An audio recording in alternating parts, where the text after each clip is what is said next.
अण्णाभाऊ साठेंनी जे लिहिलं आहे म्हणजे त्यातल्या ज्या व्यक्तिरेखा आहेत त्या इतक्या वजनदार, इतक्या ताकदीच्या आणि इतक्या निर्भीड आहेत. म्हणजे बऱ्याचदा असं वाटतं की काही माणसं ही अहंकार घेऊन जन्मतात आणि अहंकार घेऊनच मरतात. मी खरं तर या सगळ्या कलाकारांचं मी खूप आभारी आहे, कारण हे माझ्यासाठी ही सगळी मोठी म्हणजे आदर्श व्यक्तिमत्व आहेत. जसं नाना पाटेकर आहे. संघर्ष तर प्रत्येकाच्याच आयुष्यात असतो, पण माझ्या आयुष्यात थोडा जास्त संघर्ष लिहिलेला आहे. पण या संघर्षामधून दरवेळेला स्वतःला सिद्ध करत, मी तर बोलेन की स्वतःला पहिल्या पानावर ठेवत आपल्या कामातून, आपल्या कलाकृतीतून सगळ्या प्रेक्षकांचं मनोरंजन करणारे असे दिग्दर्शक खरंच खूप कमी आहेत. त्यामधला एक दिग्दर्शक माझ्यासोबत आहे, तो म्हणजे भाऊराव कराडे माझ्यासोबत आहेत. आणि सगळ्यात महत्त्वाचं एक असतं ना की आपल्याला कळतं की बाबा एक दिग्दर्शक एका नव्या कोरा चित्रपटाची अनाउन्समेंट करणार आहे, तर आमच्या आधी खूप तर्कविचित्र असतात आमचे मीडियावाल्यांचं की हा चित्रपट असेल, असा चित्रपट असेल, ह्याच्यावर आधारित असेल. पण आज आम्हाला खरंच सरप्राईज झालं आहे, कारण का अण्णाभाऊ साठे यांच्या फकीरा कादंबरीवर आधारित नवा कोरा चित्रपट भाऊराव आपल्यासाठी घेऊन येत आहे. सर सगळ्यात आधी खरंच खूप धन्यवाद, हा सुखद धक्का आम्हाला दिल्याबद्दल. खरंच हा शॉक आहे आमच्यासाठी. याआधी आपले TDM आला, ख्वाडा आला, बबन आला, प्रत्येक कलाकृती ही त्याच्या झोरमध्ये पूर्णपणे वेगवेगळी होती. त्या कलाकृतीवर प्रेक्षकांनी भरभरून प्रेम केलं. काही कलाकृतीसाठी संघर्ष करावा लागला, काही कलाकृतीसाठी खूप जास्त संघर्ष करावा लागला. त्या सगळ्यामधून आता फकीरा तुमच्या वाटे म्हणजे तुम्ही आमच्यासाठी घेऊन येत आहात. अण्णाभाऊ साठेंची खूप चांगल्या चांगल्या कादंबरी आहेत, पण फकीराच का? खरं तर खूप आभारी आहे तुम्हा सगळ्यांचा. मी फकीराच का, तर याचं खरं कारण असं आहे, मी 9वीला असताना फकीरा ही कादंबरी वाचली. अच्छा. आणि त्या काळात म्हणजे या कादंबरीनं अक्षरशः गारुड माझ्या मनावर तयार झालं होतं. आणि मी तेव्हापासून विचार करत होतो की सिनेमा हे एक माध्यम आहे की वेगळं आहे. मी वाचन माझं चांगलं होतं, मी वाचत होतो आणि ही कादंबरी नेहमीच माझ्या डोक्यात घोळत होती. मी अक्षरशः पारायणे केली या कादंबरीची. खूप आवडली मला ती कादंबरी. त्याचं कारण की अण्णाभाऊ साठेंनी जे लिहिलं आहे म्हणजे त्यातल्या ज्या व्यक्तिरेखा आहेत त्या इतक्या वजनदार, इतक्या ताकदीच्या आणि इतक्या निर्भीड आहेत.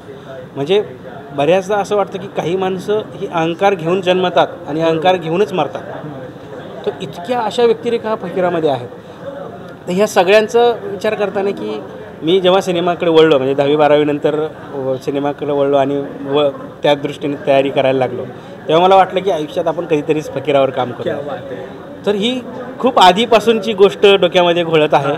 आणि फकीराच का, तर फकीरा हा जो नायक म्हणून जो आपल्यासमोर उभा राहतो आणि म्हणजे एक तर तो खालच्या जातीत जन्मलेला, त्या काळची म्हणजे पारतंत्र्यातला गोष्ट आहे, स्वातंत्र्यपूर्वीचा काळ, आणि त्यावर इंग्रजांची सगळीकडेच असणारं जे राज्य आहे आणि त्याच्यात आपल्या सगळ्या भारतीयांची होणारी ससे ओलपट, त्यामध्ये फकीरा स्वतः एक नायक म्हणून आपल्या समाजासाठी, फक्त आपला समाजच नाही तर गावातले अख्खं वारणा माझं आहे असं म्हणून इंग्रजांच्या विरुद्ध जे दंड थोपटतो, ही गोष्ट मला प्रचंड वाटली.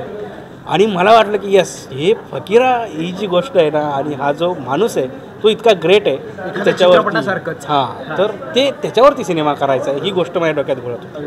आणि मी त्या हिशोबाने प्रयत्न करत होतो. आणि मी जेव्हा प्रस्तावना वाचली त्यामध्ये वि. स. खांडेकरांची प्रस्तावना त्या पुस्तकाला, तर त्यातही असं त्यांनी लिहिलं होतं की हे पुस्तक वाचताना मला असं सिनेमा डोळ्यापुढून पुढून सरकतो असं वाटतं. आणि ते सगळं डोक्यात घोळत असताना मला ते फकीराच्या मी एवढ्या प्रेमात पडलो त्या कॅरेक्टरच्या. आणि ते फकीरच नाही तर त्याच्यात त्याची आई आहे राधा, ती विष्णुपंत कुलकर्णी, गावचा पाटील, ही सगळी जी माणसं आहेत, शंकरराव पाटील, ही सगळी माणसं ही माणूस म्हणून त्यांच्या ज्या संवेदना आहेत ना त्या खूपच मोठ्या आणि जिवंत आहेत असं मला वाटतं त्या पुस्तक वाचल्यानंतर. आणि म्हणून मला प्रामाणिकपणे वाटलं की हे जे दडलेलं जे शौर्य आहे ते वरती आलं पाहिजे, म्हणून मी फकीराला सुरुवात केली. बरं, तर जेव्हा भाऊराव ह्या सिनेमाची अनाउन्समेंट करत होते तेव्हा त्यांनी खूप साऱ्या कलाकारांची नावं घेतली, जे सगळ्यात त्याच्यापेक्षा शॉकिंग आम्हाला ते होतं, कारण का भाऊरावांच्या सिनेमातले कलाकार हे अस्सल मातीतले असतात, किंबहुना आमच्या सगळ्यांसाठी नवीन असतात. पण काही कलाकार असे आहेत जे आम्हाला खूप चांगले ओळखीचे आहेत. काय सांगाल एकंदरीत एवढ्या सगळ्या कलाकारांची गट्टी जमवणं आणि त्यामध्ये सुद्धा एकापेक्षा एक आणि वेगवेगळ्या पठडीमध्ये कामगिरी असणार आहे, काय सांगाल सगळ्या कलाकारांबद्दल? मी खरं तर या सगळ्या कलाकारांचं मी खूप आभारी आहे, कारण हे माझ्यासाठी ही सगळी मोठी म्हणजे आदर्श व्यक्तिमत्व आहेत. जसं नाना पाटेकर आहे, सयाजी शिंदे आहेत, नागेश भोसले आहेत, मकरंद देशपांडे आहेत, प्रसाद ओक आहेत, कमलेश सावंत आहेत. ही सगळी ही व्यक्तिमत्व अशी आहेत की मी यांचे सिनेमे बघत बघत आपण मोठे झालो आहे आणि शिकत गेलो आहे. तर यातल्या बऱ्याच लोकांशी संपर्क झाला आणि त्यांना मी सांगितलं की मी एक सिनेमा करतो आहे. तर त्यांनी मला विचारलं काय करतो आहे, कसं करतो. मी बऱ्याच म्हणजे विषय सांगितला नाही, पण म्हणलं की अशी एक भन्नाट गोष्ट आहे आणि सगळ्यांनी एक सहमती दाखवली की नाही आम्ही करूयात आपण या सिनेमावर काम. आणि मी त्यांचा आभारी आहे की म्हणजे मी एक तर छोटा दिग्दर्शक आहे, मी एवढा मोठा दिग्दर्शक नाही, दिग्दर्शक वगैरे असं काही नाही आहे. गौरवचा मोठे पण आहे की मी छोटा दिग्दर्शक वगैरे पण ह्या सगळ्या लोकांनी माझ्याबरोबर काम करण्यासाठी जी संमती दर्शवली त्याबद्दल मी सगळ्यांचा आभारी आहे. आणि खूप वेगळ्या पद्धतीनं ही सगळी कॅरेक्टर्स ती व्यक्तिरेखा म्हणून तुमच्यासमोर येतील असं निश्चितपणे मला वाटतं. म्हणजे गौरव असं बोलायला काहीच हरकत नाही की TDM नंतर जो संघर्षाचा काळ होता, TDM बनवल्यानंतर सुद्धा, तो रिलीज झाल्यानंतर सुद्धा आणि जेव्हा थिएटरमध्ये होता तोपर्यंतचा काळ जो होता किंवा त्याच्यानंतरचा काळ, त्यामधून बाहेर पडण्यासाठी फकीर यांनी तुम्हाला खरंच खूप मदत केली असं बोलायला काही हरकत नाही. निश्चितपणे की तो जो काळ होता तो माझ्यासाठी खूप संघर्ष एवढ्या टोकाला झाला होता की असं वाटत होतं की काय करावं एका लेवलला जाऊन. पण ती एक उर्मी होती की नाही माझ्याकडे खूप गोष्टी आहेत, माझ्याकडे अजून गोष्टी आहेत आणि माझ्याकडे फकीरासारखी गोष्ट आहे, तर मला निश्चितपणे उभं राहता येईल. ही प्रेरणा हीच उर्मी माझ्या पाठीमागे निश्चितपणे होती आणि फकीरामुळे मला ती मिळाली असं मला वाटतं. नाही, तुर्तास तरी भाऊरावांनी फक्त सिनेमाची घोषणा केली आहे. अण्णाभाऊ साठेंची गाजलेली कादंबरी फकीरा आपल्या लवकरच 2025मध्ये भेटीला येते. तोपर्यंत धन्यवाद तुम्ही आमच्यासोबत गप्पा मारल्याबद्दल आणि तुमच्यासोबत तुमच्या नव्या कोऱ्या टीमचं खरंच all the very best. Thank you, खूप आभारी आहे सगळ्यांचा. थँक्यू.